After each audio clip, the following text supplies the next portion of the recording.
Welcome back to Bourbon Brothers and Everything Nerd. Today we are going to try to stay a little more focused on some of the things. In our first episode, we jumped around a lot, just giving a sample of all the different things we'd like to talk about. We're both very passionate about so many things, so many movies, comics, a lot of stuff that we like to discuss, and we get off on tangents. I'm not saying that it won't happen again. Could happen again. But we're going to try to focus a little bit today. So, today, however, we are going to start off again with sampling of some bourbon again. This being the Town Branch Bourbon, small batch. It is a 90 proof bourbon, and it is at a local distillery. Me and JR both are from the Richmond area, born and raised, and so it's nice to throw a little love to a local distillery. As all things in southern Kentucky and Tennessee typically get all the love, but today we're going to hit this Town Branch bourbon, and you're the one who picked it up. Where'd you get it from? I had some friends pick it up for me for my birthday. Oh, nice. Good birthday. Good to have friends who understand that bourbon is one of our passions. So we got two different samples today. This one, the little shot glass, because I know a lot of people feel that you don't get the true taste or the true aromas and all the flavoring of the bourbon on ice. And as I explained last time, we just like cold drinks. But this is a room temperature little shot, and we'll do a mild sample of that. This is supposed to have a cherry, caramel, and brown sugar, I think is what it said. Yeah. So, I think I can pick up the cherry more than I pick up anything else. It has a good smell to it. So, but cheers. Cheers. So,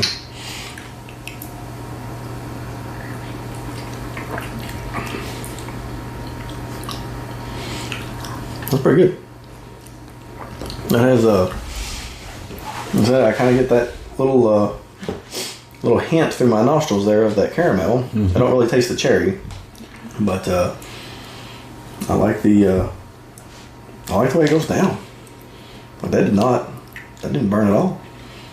That was nice. So the friend that picked this up for me was at the liquor store, and he said that this is distilled closer to the way Scotch is distilled. Really? So it's kind of a mixture between bourbon and Scotch. Does it have the longevity of Scotch? Because I know Scotch is, they tell you that those typically sit in barrels a lot longer than bourbons. But do you know how old it is? How aged it is? I was thinking it had it on here, but it does not. Usually it's at least 9 years. For Scotches, I know. This does not say anywhere on it. I would imagine it would be about the same. You know what it runs, price-wise? Sadly, I do not. Okay. Well, this did not have a hard burn. It doesn't hurt going down, so it's got a good finish. I can definitely pick up on that cherry in the smell of it. The caramel gives a nice coating on the tongue and the palate, but that's pretty good. I enjoy that. So we will be continuing this sample throughout the rest of the show, but I think it still goes down cold a lot better. Anything does to me. It doesn't matter. I got a lot of bourbons. Redbreast. I can drink Redbreast without any kind of burn, no problems there. But it's just better cold. I don't know. I've always liked it cold. Maybe I just ain't there yet. But the only thing that's missing is cigar. Should have a cigar. That's another thing I guess we could come up with later down the road. But so today, one of our focuses is going to be some of the higher end Netflix movies that we've been keeping an eye on, because I think after 2020, when everything shut down, we've seen a lot of production go into these streaming movies. It used to be if you had a made for TV movie back when we were kids, you did not get the highest quality of production, CGI, none of that special effects, was all pretty crappy. But now with Netflix and Prime and Apple, there's really too many now. Yeah. There's too many streaming channels. I can spend just as much in streaming channels as pay-per-view cable and everything we used to do. So that's a bit frustrating because there's plenty of shows I'd like to watch, but I'm not gonna pay for the streaming anymore. And you have different pools for different streaming services. Amazon Prime had Invincible and The Boys, which are fantastic shows. The Terminal List with Chris Pratt. The Good Place. Was it The Good Place? I think was the name of it. The Good Place. That was actually. I mean, I had one season. Great show. 2020's killed it. Apparently, I haven't seen anything or heard anything about it in a while. Netflix, which has its own series. They picked up a lot of the Showtime shows. Shameless was one of my favorites. They had almost, I think, 10, 12 seasons of that. Californication, one of my favorite David Duchovny shows. But a lot of productions now going into these streaming channel movies. And one I came across recently, and it's been out for a little bit. And there could be some spoilers involved. But The Adam Project with Ryan Reynolds and Zoe Saldana and Mark Ruffalo. Basically, it's a Marvel movie without the superheroes. But it is a good movie. I mean, it's coming from a future. I guess we don't really get a look at the future. Like, you get like 2 minutes out. It is a good movie. It's a movie that you can sit down and watch with the family. It is rated PG-13, but I didn't see anything over the top that would keep it from being just PG. I don't know what kicked it to that PG-13 rating. But they introduced a young man in that film, Walker Scobell, who plays a young version of Ryan Reynolds. And I gotta say, this kid did an amazing job of delivering like you expect Ryan Reynolds to deliver, because so many movies that Ryan's been in, I've heard they simply give him the reins and say, hey, just be you. When it comes to Deadpool, when it came to even his portrayal of Deadpool in the Wolverine movie, which, I mean, we can all agree, awful movie. But definitely not my favorite take. But Ryan Reynolds still, I mean, he embodied Deadpool even in that film, right up till the point where they sealed his mouth off. But he does such a good job at, he's allowed to ad-lib so much. He's just given free rein. Just do whatever you do. And it's typically gold. I don't think I've ever seen a movie where I'm like, God, Ryan, what are you doing? This is awful. He does such a good job. Very charismatic, and the young man does a spectacular job. He does an amazing job. I mean, he delivers just like I would expect Ryan Reynolds as a kid to deliver. And I don't know if they worked long hours together to get down those mannerisms, but that kid, he nails it. I mean, hats off to Walker Scobell. He did such a good job. Yeah, imitates the cadence, the delivery. Timing, delivery. It's all just very Ryan Reynolds-esque in his way of delivery. And it really helps the movie, because you get so many child actors who, it's not that they do a bad job, it's just that, they don't really capture that adult version. And this kid does. I mean, he nailed that. I thought it was really well done. But it is kind of a Marvel reunion, because you got Zoe Saldana, who of course plays Gamora, and Ryan Reynolds, who plays Deadpool, and Mark Ruffalo, of course, is the Hulk. And I keep thinking, this is a Marvel project I'd watch. Deadpool versus Hulk. I mean, throwing Gamora. Who's not going to watch that? Right. But we do get it in this film, and again, it is a futuristic time travel kind of thing, and it's fun. It's comical. It's a joy to watch. It's also good to see Jennifer Garner back on. In a movie. I ain't seen her in years. Yeah, Elektra. Yeah, again, another Marvel character that they snuck in there. I know a lot of people probably don't remember Elektra. Probably with good reason. What did you think of the Elektra film years ago? It was atrocious. I mean, well, that's being not too Jennifer. harsh. Well, Jennifer Garner's good in it, because she's good in everything. Again, she's good at what she does. But I think the writing was so poorly done. I mean, Elektra is such an interesting character for... I thought the character of Stick was well done. I thought they wasted Typhoid Mary. They could have done an amazing story with her. She's just such a cool character. Which Typhoid Mary was done really well in the Daredevil series. Again, produced by Netflix. Netflix did such a good job with the Daredevil series. I'm happy to hear, of course, that Disney's decided to pick that back up. Hopefully we see a rebirth of some of those characters that I thought they did a good job with in the series, and maybe give them more of comic book feel to them, more of the look that they should have. You know. And they ended that, and I was hoping for a 4th season so that we could see Typhoid Mary come completely out. Yes. But she was short-lived at the end of it, where she kind of embraces that that's what she's going to be. That she's understanding now her character, and then of course the series ends and we don't get a full Typhoid Mary pick. But again, Jennifer Gardner, you know, she was Elektra years ago, and of course that's how her and Ben met, and you know the movie itself, like I said, it wasn't her fault. I mean, she did a great job. I know a lot of people hated the Daredevil movie too. You know, for what it was, I didn't hate it. I did not either. But I thought I think it's very watchable. I like the Daredevil movie with Ben Affleck. With Ben Affleck, I mean, didn't bother me. I mean, it's Daredevil. I mean, I can't say I was overly thrilled with the idea we're doing a Daredevil film anyways, but it was, for what it was, I didn't mind it.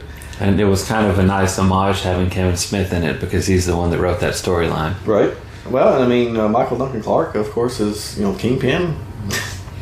You know, Don DeFornio does such a good job in the Marvel series on Netflix. But he does a great job in anything. I mean, when you're looking at Michael Duncan Clark, you know, Kingpin, this huge, massive, just all-powerful man, and, you know, he got huge for that role. Mm-hmm. He did such a good job. I really liked it. But I liked him as that character. It's a shame that he's passed and we don't get any more of him. But, God, he did such a good job. But I guess I digress. We got off on tangent again. But, yeah, the Adam Project, what'd you like about it? Well, I liked the action. I liked the fact that it wasn't just a time travel movie to be a time travel movie. Right. There was also some good action. Got to see some special effects of futuristic weapons. People just you shoot them and they become goo. They blow up. You know, that was unique. It was almost like watching Blade. When they blow the vampires up, they just kind of to dust. Mm-hmm. You know, and they kind of did this with this movie. Like, you know, if you got shot, if you got killed in the past for some reason, you didn't die like a human. I guess it's their way of making sure that these people aren't left in the past to change the future. I don't know. Didn't quite understand why they blow up into dust, but that's what they, you know, a statement made. You know, if you get killed while time traveling, you don't just die. You just kind of fade off. Mm-hmm. So that was a unique take. I mean, that was an interesting take to help keep the Sarah Connor, I guess, paradox of, you know, we got a body here, where the hell did it come from? Mm-hmm. You know, but you know, it's a good movie. Mark Ruffalo plays his father. So there's a couple time jumps in it, and you know, again, trying to save the world, kind of thing. Somebody's messing with the timeline. Has a kind of a touch of a feel of the Time Cop back in the day, Jean-Claude Van Damme movie, which was fun. But the father and son aesthetic's always good. Well, I wish they had showed a little bit more of, like, you know, what happened after they complete the movie. You know, they kind of give you a touch of, you know, the ultimate coming together of, you know, Ryan Reynolds and Zoe Saldana. Because, of course, in the movie they play husband and wife, and that's kind of the only twist of kind of a happy ending you might get. Like, will they or won't they find each other again if they change the past? You know, they're supposed to be setting the timeline right, though, and you get a glimpse at the end of, like, you know, how they're kind of meeting, but you don't get, like, a feel that everything's good again. Like, you know, it gives you a warm fuzzy, but what the hell happened that was so bad that he had to go back and change it? They don't really give you that. So I think it kind of lacked a little bit in the overall plot of the story, because, you know, for him, the way it's presented to everybody when you're watching it is that, you know, this is just the guy who's trying to go back and save his wife.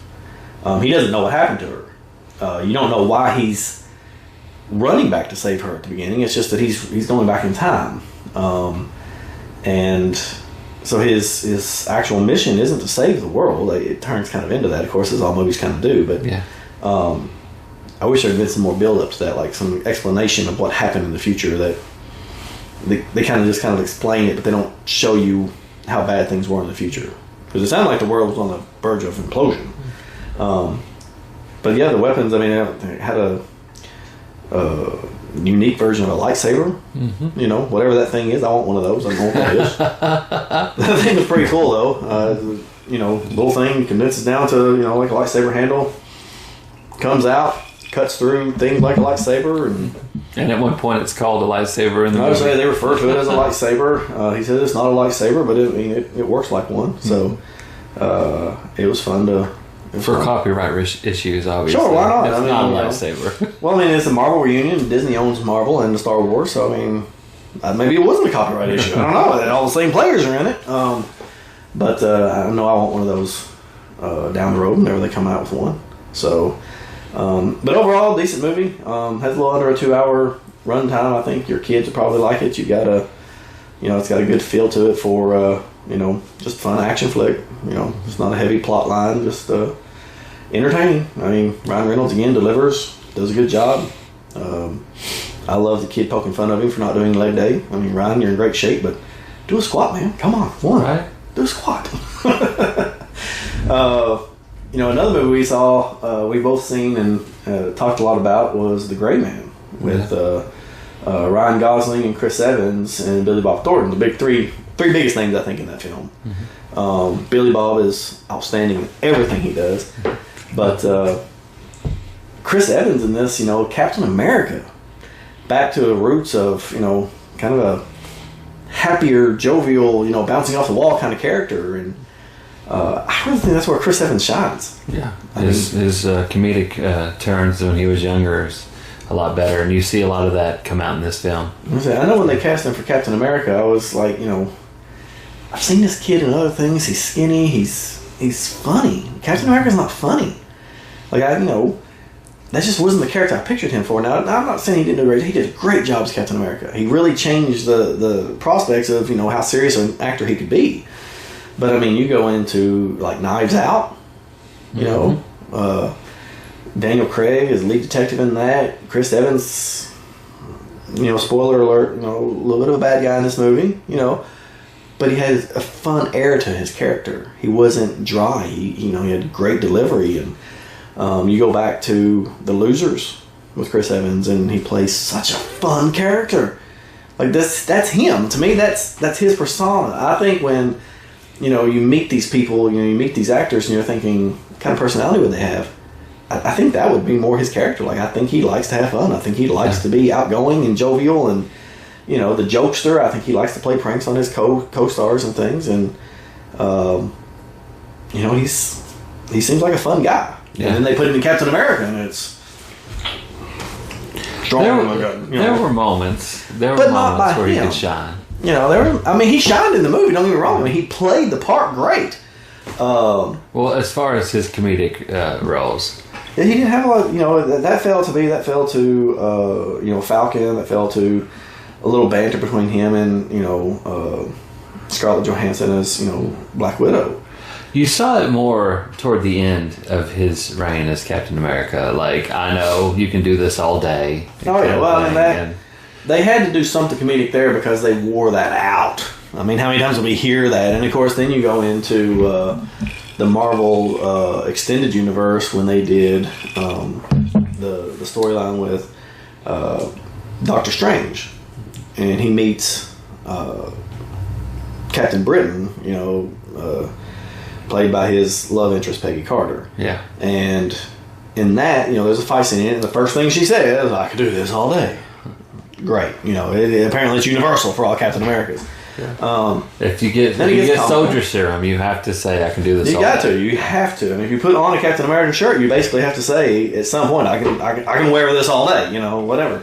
But he did get to America's ass. That was a little touch of it. But when you look at him in Fantastic Four, as Human Torch, which I get a lot of people didn't like the Fantastic Four movies, but he did such a good job delivering that comic relief in that between him and the Thing. Did such a good job. He was probably my favorite character by far. Kind of like your college boy, not grown up, kind of immature just banter. Stuck in that world of fart jokes are still funny. Mm-hmm. He has such a good delivery. I enjoy Chris Evans, and I don't think I've seen him in anything I've ever been really disappointed in. But The Gray Man is a chance for him to get back to being a funner character, somebody you really enjoy watching on screen. As he is a mercenary for hire. You know, he has none of the inhibitions of conscience. He doesn't care who he kills, torturing children, whatever it may be. So, I mean, he's got a dark character, but he's a fun character. You know, he's a bad guy you enjoy waiting to get killed. Ryan Gosling plays in this movie. This is a Russo brothers film. You know, so of course it has little ties to the Marvel Cinematic Universe as well. But and the Russo brothers, they do a good job. I enjoy their films. You know, the idea, of course, is that the Gray Man he lives in the gray area of right and wrong. Like, this is a man who's ultimately driven by altruistic means. But he's a Jason Bourne. He's a he's a Deadpool. He's a mercenary for hire. His job is to work for the CIA, covert operations. He's in the gray area of what they have to do. They have to take a life. They have to kill to save a life. To save maybe a lot of lives. Great. Started out Ryan Gosling. He's good in what he does. But he seems to have such a dry delivery. Mm-hmm. Somehow he makes it work. Very stoic. Yeah. He doesn't get excited about nothing. The Good Guys. Remember The Good Guys? You ever watch The Good Guys? Him and Russell Crowe? I did not. I started watching it and then life got in the way. Okay. It's a good movie. I mean, you get to it's a good movie. But again, his character is just very dry, very stoic, and, it works for him. Blade Runner. Did you watch any Blade Runner? Yeah. The new Blade Runner? Mm-hmm. Again, not an excitable fella. Probably one of my favorite interviews of him is with Harrison Ford on the Graham Norton show years ago, a couple years ago, when that movie came out, and him talking about, Harrison Ford punching him in the face. Harrison Ford, was very funny throughout that interview, but Ryan, of course, is the one telling some of the stories, and, his character never changes. But loves work. I mean, this is a good movie. You could see him being this character, this gun for hire for the CIA. No nonsense. Very by the book kind of guy. Like, you have to die, I have to kill you. And he plays that part well. And I love the fact when something goes wrong, I mean, he's still chill. He's just like, we'll work through it. Oh yeah. I mean, my arm's arm caught off. I'm bleeding, and we're good. I got this. This is what I do. He's a fun character in it, and of course, the situation being in the movie, the plot of the movie, I guess, is he's a covert operative, and he's been tasked with killing a fellow operative. Finds out that people behind the scenes pulling the strings are having this person killed for a cover-up. He gets pulled into that. The few people he cares about are targeted by the CIA. This ruthless, lead agent, trying to get back information that was stolen from him, and it's a whirlwind. But they call in Chris Evans to finish the job, and does an amazing job. It's a good movie. And unfortunately, having seen so many movies, I mean, now that I think about it, it's pretty close to the plot of Wanted. Sure, but I mean, Wanted had such a, I don't know, comic book feel to it, because I mean, we're curving bullets, and we're predicting the future through a sewing machine, basically. I mean, yeah. That's what we were doing, and which it was in fact based on a comic book. It was based on a comic book. Mm-hmm. I mean, that's true. It was a good movie. I mean, I had no problem with it. I know that there was talks they wanted to keep. And again, spoilers. This is a really old movie, though. So if you haven't seen it, what am I really spoiling here? But watch it. It's amazing. It is a good movie. I mean, it's a good movie. But do not go out and try to curve a bullet with a gun. It doesn't work. That's not how those things work. That's how none of it works. But, entertaining nonetheless. But at the end of it, I know that they wanted Angelina Jolie's character to survive. And from what I understand, she was emphatically no about it. Like, they all have to die. Yeah. So that's the reason she did what she did in that movie, to finish it off, because she wasn't supposed to live. The rewrites, she fought against the rewrites, and that's how it kind of turned out. But And I think for that reason, I enjoyed that movie a lot. It is good. Curve bullets or not. I mean, it sounds like James McAvoy. One of his first starring roles. One of his first roles. Chris Pratt's in that movie. You know, he got a small part, but God, he's hilarious as usual. He's such a fun character too. I mean, to me, he's a lot like Chris Evans in that, you know, you could watch any comedy with him too, and be gold. You know, because they do such a good job. You know, Chris Pratt is just known for his humor, which is why The Terminal List is such a different role for him. You know, Amazon Prime rolling The Terminal List with Chris Pratt, who gets to display none of his comedic, you know, relief, the things that you look for. You know, this is Star-Lord. He's supposed to be funny, and he's not funny in this. He's serious, and it's like he pulls that off. It's kind of like, you know, Chris Evans is Captain America. He pulls it off. It looks good on him, but I like Chris Pratt being funny. You know, Parks and Recreation. I love the outtakes of that. He's just hilarious. But yeah, if you get a chance, you need to see The Gray Man. You need to see the I'd say I like The Gray Man better than I did The Adam Project. Two completely different styles of movies, of course. But I mean, if I had to pick one, you know, if I'm giving you a suggestion of one you should watch first, I like The Gray Man. I would agree. Yeah, The Gray Man. The Gray Man has a better overall story to it. Was a little more emotion probably in The Adam Project, but yeah, as far as watchability, The Gray Man was better. The Adam Project kind of has a feel of like Flight of the Navigator. Remember that? Kid goes off into the woods and I can see that. Shows up in the future, and all his family's grown around him, and he's still a kid, and he's got to get back home. You know, the appreciation of life. This kind of has that feel. I mean, you know, a kid whose dad had died, you know, doesn't know how to cope with it. Kind of an asshole to his mom, kind of an asshole to everybody. Pardon the language if kids are watching.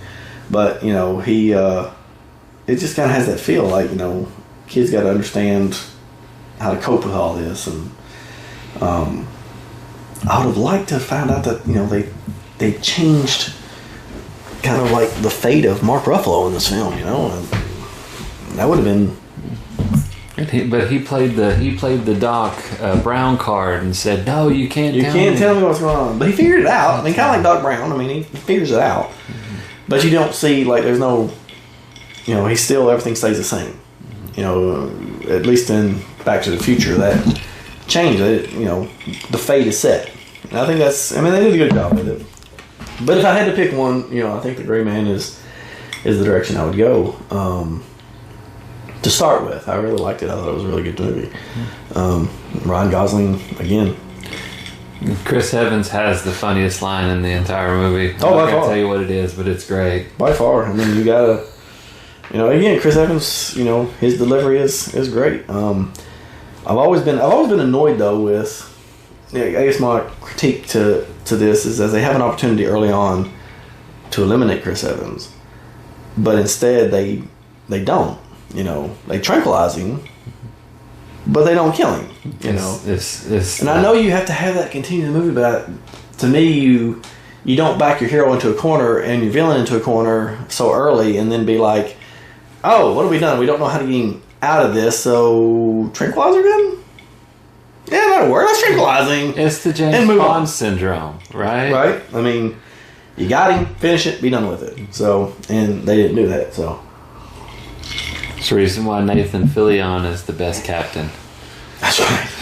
Shoot, don't ask questions. Just, are you armed? You know, perfect. I love Nathan Fillion in that movie. But yeah, the two movies are good. Netflix did a great job with both of them. I'm happy to see it. And production value is always across the board on Netflix films. They did a good job with it. So wouldn't be disappointed with either one of them. You should check out both of them. And you know, anything else on the radar for you right now? Anything else you want to catch up on? Haven't seen yet? Well, finishing The Boys. I'm in the newest season of The Boys, finishing it. I've still got to do that. I haven't done that yet. And Homelander makes such a good bad guy. He does, and I just don't know. I mean, why doesn't he kill Billy? You know, I think he likes toying with him. Why not? I mean, everybody's got to have an arch nemesis, right?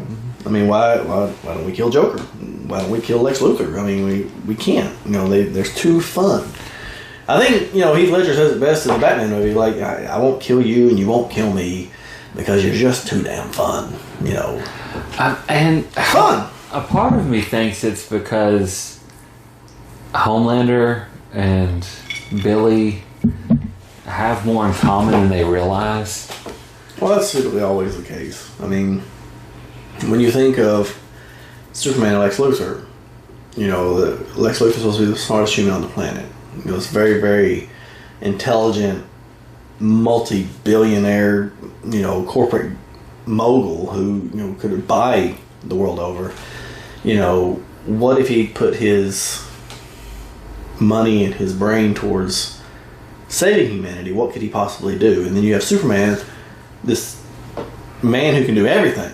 You know, Lex Luthor's jealousy drives him to want to kill Superman instead of being good. And kind of the same thing with Homelander and Billy. I mean, Billy's got a reason to hate Homelander, but I think Homelander just enjoys holding it over his head. I think he enjoys, you know, the way the character is written, of course, is that, you know, I'm better than you in every single way, and there's nothing you can do about it. And I think he enjoys that. That character enjoys having that over him. So why kill him? You know, make him suffer. That's what a villain does. You want the villain to make the hero suffer. That he has to overcome that, and I think that's why. I mean, why not? Plus, I mean, Billy's such a fun character. I mean, Carl Urban. God, man, what's that? What does he not do well? You won't even know he's in the film. Like, he changes his character so well. You know, this man played Bones in Star Trek, and you know, one of the things that made DeForest Kelley such a good Bones was his facial expressions. Like, he could just tear his face up. You know, always arguing with Captain Kirk and always playing around with Spock. Like, that back and forth was great. And then you got Carl Urban and just amazing work as the Doctor. You know, plays such a good part. So I can't fault him. You know, as Billy Butcher, who else could play that part? You know, I love that he gets to really display his accent too. I mean, he was written, you know, to be from Australia, and Carl Urban, you know, has such a great accent. It's so much fun to listen to him. Yeah. Just to let it go. Sometimes you gotta throw the subtitles on. Oh yeah, I mean, it can be hard to understand here, without a doubt. But such a fun character. I mean, I love Billy Butcher. I think he does such a good job with him. No complaints. I hope it runs, you know, 7 more seasons. But and they captured that well from the comic books. They've done a good job. I think they've adopted, you know, there's certain things they've cut out. I think they've kept really good, the best parts of the comic book. I think they've held on to. They've obviously told different stories because they have. If you think the show is graphic, the comic book is more graphic, over the top. But it's fun. I mean, it's enjoyable to watch. It's enjoyable to read. But I do know that when I was reading it, like, I was seeing the comparisons, and I'm just like, oh, they did that. Oh, they did not do that on the TV, so wow. I mean, they went dark. Mm-hmm. Rightfully so. The writer, which I cannot think of his name at the moment to save my life. You may or know it. Oh, it's Garth Ennis. I say, my understanding is he was not a fan of superheroes, and he really, really makes that apparent in his books, which, you know, it is what it is. I mean, obviously superheroes are not everybody's cup of tea, but what he does is, you know, it's great work. I mean, I really enjoyed it. So, but it is graphic. I mean, be prepared. If you decide to read it, make sure you do not read it to your kids. Your kids are not looking at it, because, whoo. Yeah, it's pretty bad. It's pretty bad. But it is entertaining if you're an adult and you appreciate it and you like it. You'll like that story. But again, Carl Urban with Billy Butcher. I mean, perfect. So, and his turn as Judge Dredd was by far the best version of Judge Dredd so far. Although not a well received movie, a lot of people didn't like it, but definitely, you know, he had the look. He played the part well. I mean, and I don't understand why it wasn't well received. I mean, I really enjoyed it. Well, I think when you look at Judge Dredd, I mean, it's not a mainline comic. A lot of people aren't collecting it out there. they didn't know what to think of it. You know, you got the Sly Stallone version of Judge Dredd, which, I mean, it was more comic bookish, you know. It has a cult following. It has a cult following. I am not a part of that cult. I was going to say, you know, I'm not going to say I'm going to go out and just make it a mission to watch that movie, but I have seen it a time or two. I'd say Rob Schneider is probably the best part of that film. I mean, he's very funny in it. But it was not a great film. But I think that was kind of that impression of Judge Dredd was kind of left on people's palate, you know? Like, that's what this is supposed to be, and they went to a more serious, you know, darker Judge Dredd, and which I think is closer to the comic book. Which is. But I mean, that's just like when they did, you know, Thomas Jane as Punisher. Mm-hmm. You know, a lot of people didn't like that Punisher. It wasn't dark enough for them. So then they do the new Punisher movie that came out after that. And I wish I could remember that actor's name at the moment, but... Oh, it's on the tip of my tongue. It'll come to me. His portrayal of Punisher was much more accurate, was much darker, was much more like, this truly is Punisher. You know, before John Bernthal, this character was just amazing, but the film wasn't received well because it was so dark. But this was Punisher. I mean, that was the way he looked. You know, that slicked back hair, coming in, killing everybody. No nonsense about it. Like, he made no bones about it. You know, they killed my family, I'm killing everybody. And Thomas Jane did such a good job. I enjoyed Thomas Jane. And I enjoyed when Thomas Jane did the short film that he did of, you know, trying to reprise the role of Punisher. Mm-hmm. Beautifully done, which was just released to YouTube as far as I know, or some... Yeah, I like the original Punisher movie. And, you know, John Travolta as a bad guy, always good time. John Travolta's always good as a bad guy.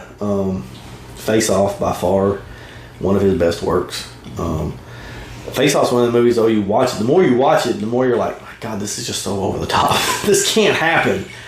But, you know, I remember when I first watched that, it was one of my favorite movies. Favorite Nicolas Cage, John Travolta projects, I think. And Nicolas Cage just being Nicolas Cage. Right? I mean, crazy and over the top. I loved him as the bad guy, but John Travolta made it so much better as a bad guy. Mm-hmm. You know? But Nick, that was early in his career, too, because, you know, he had done, I think, Con Air was what I saw before. Face Off. Those movies came out really close together. They did. Yeah, man, Face Off. I enjoyed it. John Woo, still one of my favorite directors. John Woo, I don't mind a John Woo film. John Woo overwhelms me with his slow motion. He's probably got a 45-minute film, but it's made 2 hours long because there's so much slow motion. You know, you go into Mission Impossible 2. Tom Cruise... Great movie. I enjoyed the second Mission Impossible movie, but there's so much slow motion. And same with, you know, Face Off. There's so much the doves and the slow, you know, it's all slow motion.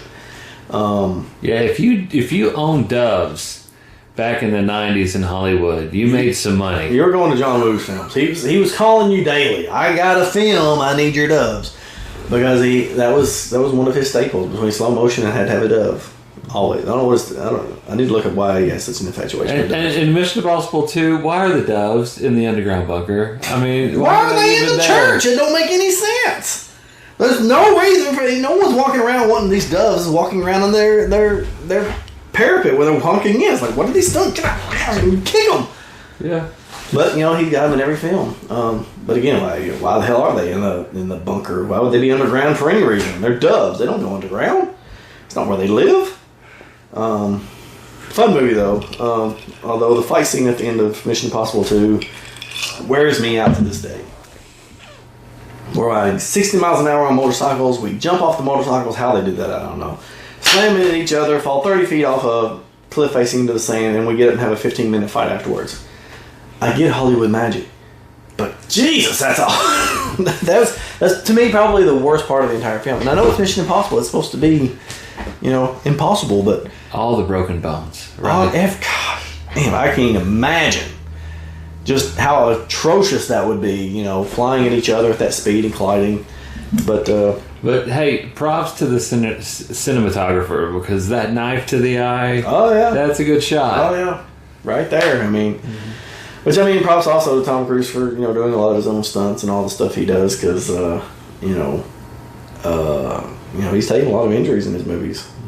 Breaking his ankle in the new Mission Impossible movie, jumping from the building to building. And that explosion in Mission Impossible 3 has to be the best. They're on the bridge. They're on the bridge, it throws him into the car. Yes, and it throws him into the car dance. Like, that's... I mean, I don't even know why I think that's fantastic, but it is. Oh, it's so well done. But it's so funny. I actually have a fun story with that, because I was in the academy, and a little bit about myself. I used to be in the Secret Service, and we had to go to Glencoe for training, and we're in Georgia, and I had a bomb tech down there. Great guy. But understand, if you're talking to anyone who's ever had to defuse bombs and work with bombs, they're a different breed. They're such wonderful people, but they're a different breed. And God bless them for having to go in there and defuse this stuff. But that movie used to make him so mad. Like, he's holding a lecture, and someone brings up the Mission Impossible 2 scene when that drone hits the missile and Tom Cruise flies into the car. And my understanding is that in the movie, like, he actually cracked a rib or two hitting that car like that. This bomb tech would lose his mind when you brought it up in class. Like, he's dead right there. That can't happen. But it was such a fun scene. It was such, it was such enjoyable. It's like the concussion of that bomb just killed him. There's no living through that. And you felt that concussion on the screen. Oh yeah, it hurts. Like, you see, it hurts. Just to seeing it happen, you're like, oh God, I feel it. I can't breathe. But it's such a good. I mean, it is a good movie. The whole thing. I mean.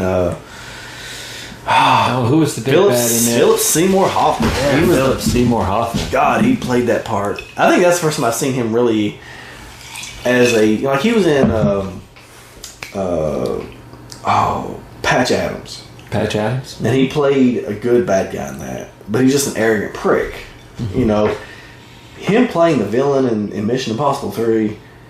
I mean, that put him on the map for me. Like, that put him... Like, it got my full attention. Like, that was a bad guy. And he played that part well. And I loved the countdown at the beginning when he's holding the gun to his wife's head and, 10, 9. He counts that. There's no hesitation. Just kill her. And you're just like, holy shit. Again, I tried to whisper that, but I mean, that's the feeling you get. Like, that happened. He killed her. Yeah. It was a good film. And he was just a phenomenal bad guy. I don't think they've had a bad guy in the Mission Impossible series since... his bad guy not that lives up to that. That have capped that. I mean, I'm happy they introduced the Syndicate. I really am. And I mean, he plays a good, and again, I apologize for not knowing the actor's name, but the bad guy for the last 2 Mission Impossible movies, the head of the Syndicate. I mean, he plays a good bad guy. Mm-hmm. But he's not Philip Seymour Hoffman.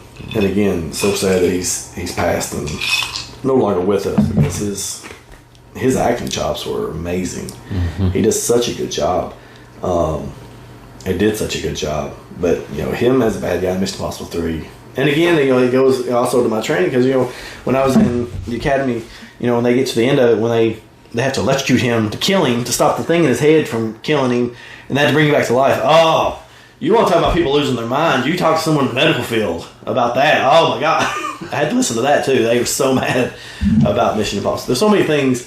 your bomb techs and your EMTs and stuff do not appreciate about that movie. But so Quantico's not a fan of the Mission Impossible movies. No, Glenn, not at all. But again, I think it is. But at the same time, when I worked for Prince William County, the CSI was a big show. Remember CSI? Oh yeah. A good show, not a bad show, set in Las Vegas. Yeah. No, that's going to CSI Miami. The posing of him was amazing. What was his name? David Carradine. David Carradine. Yeah.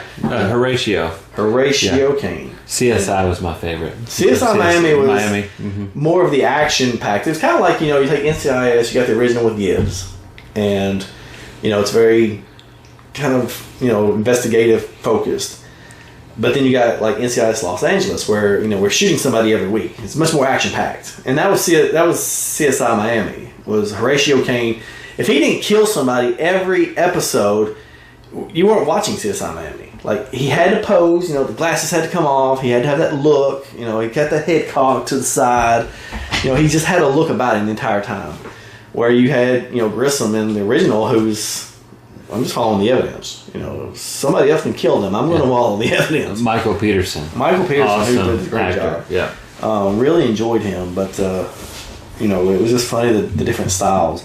I can remember my least favorite CSI Miami, and I'll never forget it because you know, in the NCIS series they take us a moment where they take Gibbs back to South America to answer for the guy he killed that killed his family. You know, and he has to escape. Okay, that's fine. CSI Miami kind of had the same thing where Horatio Caine had apparently killed someone years ago, and the family was seeking retribution, and they wind up getting a crooked DA in Miami to ship him, I think, to Cuba. That's where Cuba. And they gave him a gun with like 7 bullets. And he kills like 30 people with the one gun with 7 bullets. You know, we got John Wick here, this little ginger John Wick running around killing half of little Cuba to escape back to the States. And I was like, this is the most ridiculous episode I've ever seen. You know, this is not, what does this got to do with crime scene investigation? It had nothing to do with crime scene investigation. He kills all these people. He's like the magic bullet. One bullet killed 20 people. Probably my least favorite episode, but... My favorite episode is there was a murder on the plane, and there was a federal marshal on there, and Horatio is interviewing him. Has the sunglasses on the table, right? And the federal marshal yells at Horatio, "I was just doing my job," and Horatio puts on his sunglasses, and he's like, "Well, watch me do mine." Walks out the room. It's great. I would say, you know, his over the top acting. I would say spectacular. He was like the new age William Shatner, like just over the top. You know, just. Boy, speaking of which, I got to see William Shatner this past weekend. We saw him. He was at Cincinnati Con. I was up at Cincinnati, enjoying that fun-filled event with Shatner there, and Christopher Lloyd was there. You know, huge line for Christopher Lloyd, huge line for William Shatner. Now, where were you this weekend? Cincinnati Comic-Con. Cincinnati Comic-Con.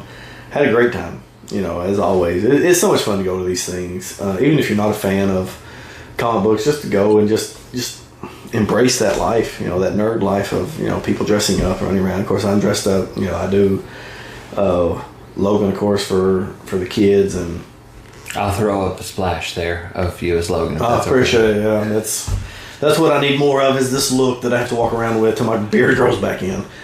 But it was good. You know, it was a good weekend. We only went up for the one day, and you know, I had a blast. You know, it's extremely crowded. A lot of people there, but a lot of great costumes, a lot of great people. But I think the biggest name stars there was Christopher Lloyd and William Shatner. Several voice actors there. It's the first time I think they've gone to one. They didn't have any wrestlers. I always love meeting the wrestlers. You know, being a bodybuilder myself, I enjoy meeting the wrestlers, especially with the ones I grew up with, because I mean they're really what kind of inspired me to want to be, you know, a bodybuilder. You know, the Hulk Hogan's and Iron Andersons, and you know, these big guys that put on such a great show. They didn't have any of them there. Arn Anderson is a fantastic individual. I got to meet him, Jerry Lawyer, Ric Flair. Ric Flair is really, you know, he's a cool guy. Ric Flair is just fun. I mean, he just is. Arn Anderson, Mark Henry. I had to meet Mark Henry years ago. He's a real nice guy. And I think it's always the fun part when you meet these people, because, of course, you know, you're expecting them to be, you know, they play villains on the show, but you meet them in real life, and they're just such down-to-earth, good people. Met Kevin Nash a couple years ago. You know, he's every bit as big as he looks like he is on TV, man. It's huge. But the Nasty Boys, I think, was one of my favorites. I met them years ago. I had a drink with one of them, Brian Knobs. And then, of course, you got Coco Beware was in Frankfurt this past year. I got to meet him. He's nice. He's amazingly short. Didn't expect that. Nice guy, though. Great guy. I loved him growing up. Him with that parrot. He was so much fun to watch. But this was the first one. They didn't have any of them there. I was shocked. But a lot of great costumes, a lot of great people. A lot of friends that, you know, I haven't seen in a while. So if you haven't been to a con, definitely recommend it. You should. Surrounded by, they have things to drink there, and they appeal to all walks of life. You see a lot of fun stuff. You see a lot of crazy stuff. You'll see some strange stuff, but it's entertaining if nothing else. It's worth going. Yeah, just for the people watching alone. Just for the people watching alone is by far great. But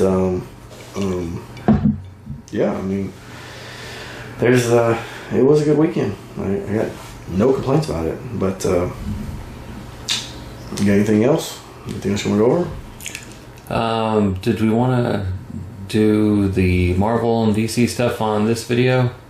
Waiting, I'll save it to later. I mean, we've been talking for a long time. Okay. That's not a big deal. No, we are good. So, cheers, YouTube. Hopefully, you guys like this. Hopefully, it's entertaining if nothing else. Please, by all means, hit the like button. Give us a follow. Give us a shout. Yeah. If you hate us, send us a comment. I'll read most of it, maybe. So, cheers. Cheers. And enjoy. Till next time.